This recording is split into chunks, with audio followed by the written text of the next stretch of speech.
Salut! Alors très heureux de vous retrouver aujourd'hui dans ce nouveau vlog où actuellement on est à Salem. Bon, on était à Salem au départ parce que il faut qu'on fasse un test PCR et vu qu'on était juste à Boston juste avant, c'était compliqué pour se trouver un test PCR. Du coup on est venu ici. De faire la visite de la ville, c'était en projet aussi dans notre road trip. Du coup très content d'être là. Bon, la ville est sympa, ça se voit que le commerce autour de l'histoire qu'a eu la ville sur la chasse aux sorcières est vraiment répandu partout. Ce qui franchement, je pense que c'est ça en fait qui attire les touristes, c'est l'histoire, la fameuse chasse aux sorcières. Du coup, c'est très sympa à voir, de se rendre compte un peu comment c'est. Et Halloween, ça doit être très sympa ici, même si je le fête pas. Donc voilà, la continuité du vlog, ça sera à Boston, où on ira peut-être faire la visite de Harvard et tout. Parce que là c'est un peu compliqué pour nous, parce que on était à New York. Donc si vous avez vu le vlog, normalement la fin n'est pas top parce que deux de nos amis ont été testés positifs en fait au Covid. Du coup nous on a fait des tests, mais là ça fait plus de 3 jours, on attend toujours les résultats. Du coup c'est un peu chiant. Du coup on s'était confinés pendant 2 jours. Là on sort parce qu'on a refait un test ce matin à Salem. Et nos amis qui ont été testés positifs ont également refait des tests. Les tests sont négatifs, donc ce qui fait que on pense que les tests sont pas si fiables que ça. Parce que c'était en plein New York, c'était fait par des gens, on se demandait pourquoi c'était comme ça. C'est totalement différent de comment c'est fait en France pour les tests PCR. Du coup voilà, donc c'est un peu compliqué, on sait pas du tout quoi faire. Du coup on a rallongé notre séjour ici parce que nous il nous faut un test PCR, un résultat de test PCR de 72 heures. Sauf que là ça fait plus de 72 heures, on n'a toujours pas la réponse. Du coup on attend d'avoir cette réponse là pour savoir. Et là on attend celui qu'on a fait ce matin. Donc voilà, donc là maintenant je vais en direction de la White House. D'arriver devant la White House. Regardez. Bon, à cause du Covid c'est fermé, mais en gros c'est ici où un des juges qui a jugé en fait les femmes pour sorcellerie ont été capturées entre guillemets, ont été jugées pour des crimes qu'elles n'avaient pas forcément commis.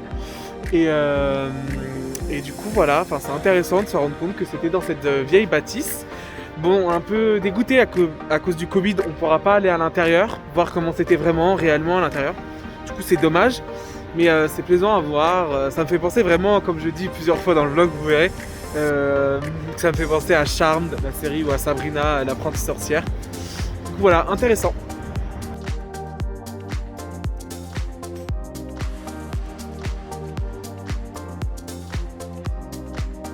Là on va en direction d'un magasin de jeux vidéo et tout, c'est trop drôle de voir les anciens jeux et tout qui sont encore en vente.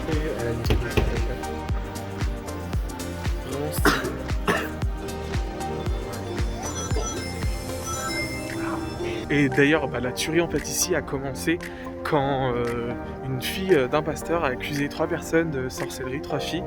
Parce que je crois qu'elle était jalouse entre guillemets, ou qu'il y avait eu des différends avec ces personnes-là. Et c'est là en fait qu'a commencé la chasse aux sorcières, comme on peut appeler, où il y a énormément de personnes qui sont mortes parce qu'accusées d'être sorciers ou sorcières. Heureusement l'histoire à la fin se finit en mode il y a un gouverneur qui arrive, ou un juge qui arrive et qui met fin en fait à la vague de morts de personnes. Et voilà, la vie comme je disais juste avant, on dirait qu'elle n'est jamais sortie en fait de Halloween. Mais sinon c'est très sympa. Dommage qu'on n'ait pas plus de temps pour vraiment bien profiter de Salem, parce que franchement je pense que c'était une bonne journée de visite de la ville, aurait été sympathique.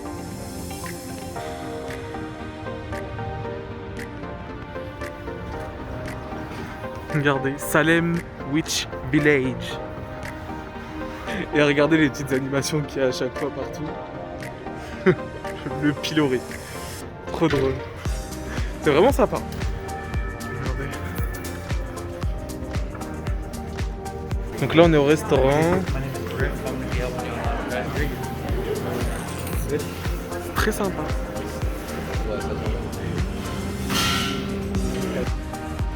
Voilà. Ce sorcier.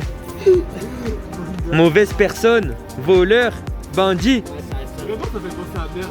On va rentrer dans le Witchcraft and Magic Shop.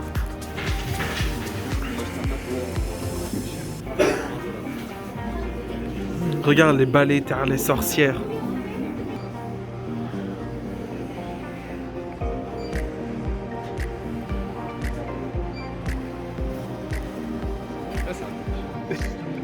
On dirait on est dans Charme ou dans Sabrina. Là, en fait, juste ici, dans la boutique, en fait, il y a des, je pense, que c'est des voyantes. C'est trop drôle. Je les imagine là avec la boule au centre ou avec les cartes. C'est giga drôle.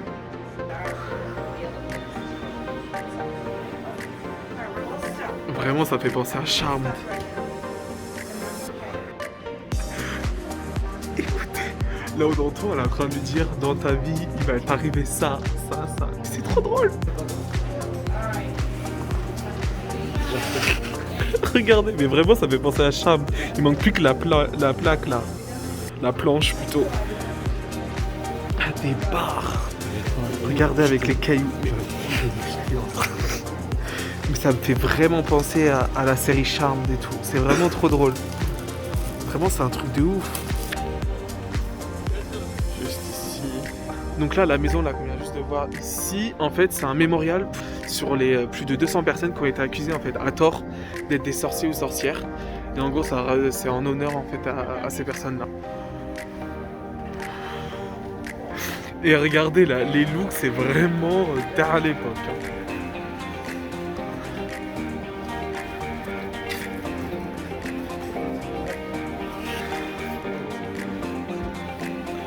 C'est beau. Ça me fume. Tout est vraiment dans le thème d'Halloween.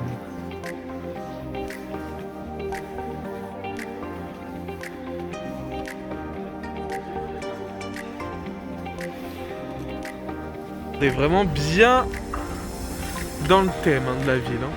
En ce premier et véritable jour à Boston, on est devant l'université Harvard. Donc là, l'endroit, je viens juste de vous montrer, en fait, c'est la salle de réception. C'est là où ils mangent. Et comme je vous ai dit, en fait, ça fait penser à Harry Potter. C'est génial. J'aime beaucoup. Regardez, malheureusement, on peut pas rentrer à l'intérieur. Il y a marqué entrée interdite. Mais ça a l'air d'être grave stylé. Donc, dans Harvard, malheureusement, il n'y a pas tellement de choses à faire. Mais c'est plutôt un lieu en fait à voir et de s'imprégner du lieu. Sinon, il y a des musées en fait qui sont aux alentours. Si vous voulez le musée d'Harvard, on peut voir toute la collection d'objets que Harvard a pu depuis des années, des décennies en fait conserver. Et voilà, c'est sympa d'être ici. Et là, c'est de dos, c'est le Memorial Hall. C'est vraiment stylé.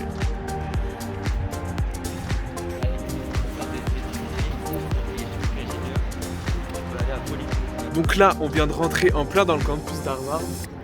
Et c'est très couleur anglo-saxon.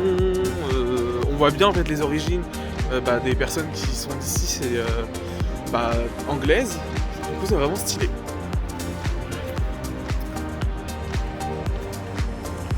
Donc là, on va arriver devant en fait la statue du fondateur, en fait John Harvard. Regardez.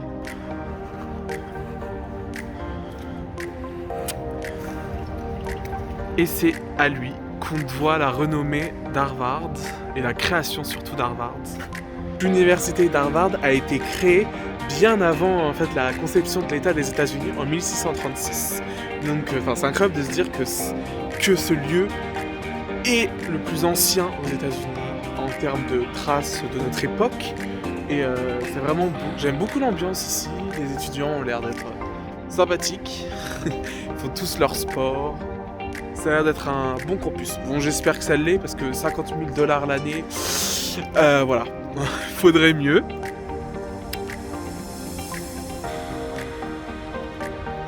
On arrive au niveau de la librairie-bibliothèque de Harvard qui recueille une très grande collection d'ouvrages. Et d'ailleurs, dans tout le campus d'Harvard, il y a plus de, je crois, je me rappelle plus si c'est vraiment ça, plus de 18 millions de livres. Pour vous dire.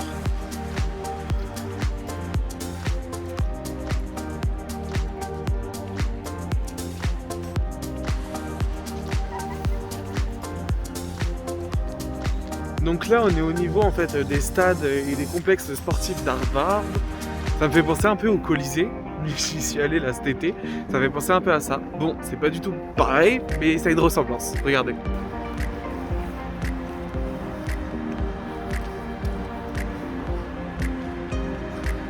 Regardez là-bas, il y a le petit H.